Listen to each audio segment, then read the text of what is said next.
So, UFC 310 is taking place this weekend, and the main event is Alexander Pantoja versus Asakura. And Asakura recently got signed to the UFC, and he used to fight in Ryzen, which is a Japanese MMA promotion. And now he's getting an immediate title shot in the UFC. And you might ask yourself, why? Well, it's because he's a very big name in Japan. I mean, you can check the views he pulled on YouTube. 400k on average. I mean, man, I wish I'll pull those numbers. But anyways, in this video, I'm gonna predict and break down this fight. And let's start by discussing the strengths and weaknesses of each fighter. And let's begin with Asakura. And you know, Asakura has great soccer kicks. You can see that if you watch his highlights. But unfortunately, in the UFC, kicks to the head of a grounded opponent is not legal, so those are not going to be relevant in this fight. But besides that, he's very well-rounded. He's also mainly a striker, and he's the brawler type. You know, he gets very scrappy on the feet. He has very fast hands, good boxing, and he's also quite powerful as well. And most of his wins are actually by KO. And if you watch his fights,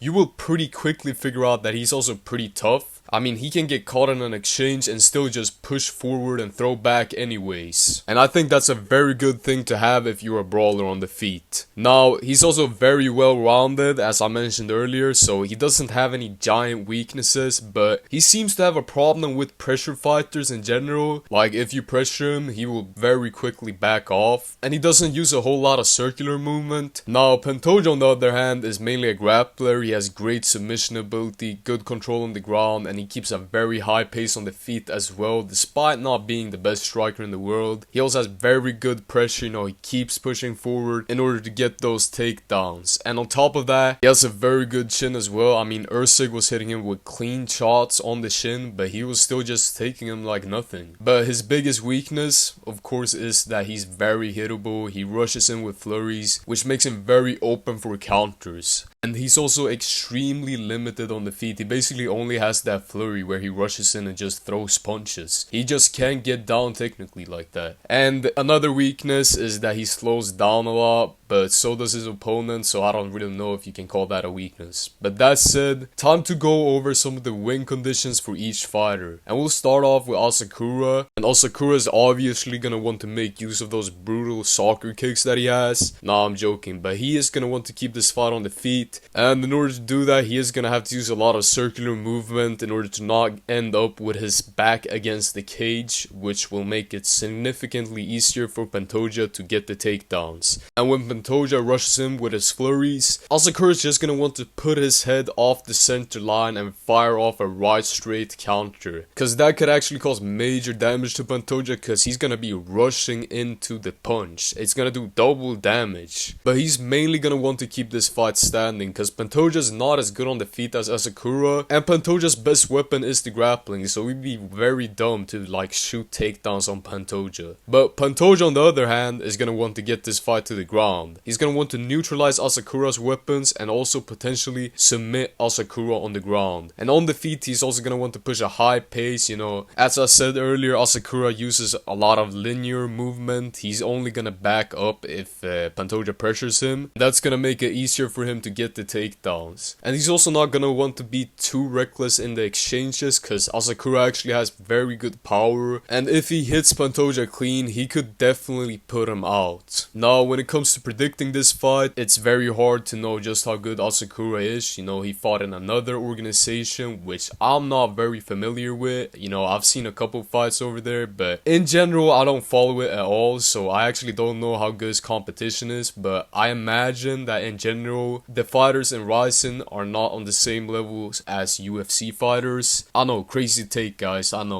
You know, just unsubscribe after. That was a crazy take. Feel free to cook me in the comments for that one, but I really don't know who he fought in Ryzen. Like, he fought Manel Cap twice. That's the guy I know. And he got TKO'd in their last fight. That was back in 2019 though, so I don't really know how fair it is to use that. But overall, when I look at his highlights, he does look really good. I mean, he has very good power, you know. That is all very clear, but at the same time, who are these people he's fought? Like, he has some crazy finishes. He has some very vicious soccer kicks, you know, don't get me wrong, but he did lose to Manel Cap, who we now unfortunately know is not a top level flyweight. And you know, we saw what happened to him when he fought against Pantoja, so I will probably go with Pantoja here. I would love to be the guy to pick Asakura, and Asakura winning would be better for the UFC because they'd get access to a new market, and he's also an underdog, man. I really want to pick Asakura. I really want to be that guy, you know. I told you guys after he gets the knockout, but I just find it very hard, bro. I don't think he's gonna win. I think he could catch Pantoja in an exchange, but Pantoja seems so unchinnable. Like, Usyk wasn't able to put him out, even though he was catching him with clean shots on the chin, and Usyk has very good power himself, and Asakura also seems to just crumble under pressure a little bit, so I just think that Pantoja in general is the safer pick here, but I also think he's gonna win. Like, I don't think Asakura is gonna get it done, but I want Asakura to win, so, you know, hopefully he gets it done. Hopefully I'm wrong, you know, I'm rooting against myself here. But that's it for today, guys. Check out my last video where I talked about who potentially beats Ilya Topuria.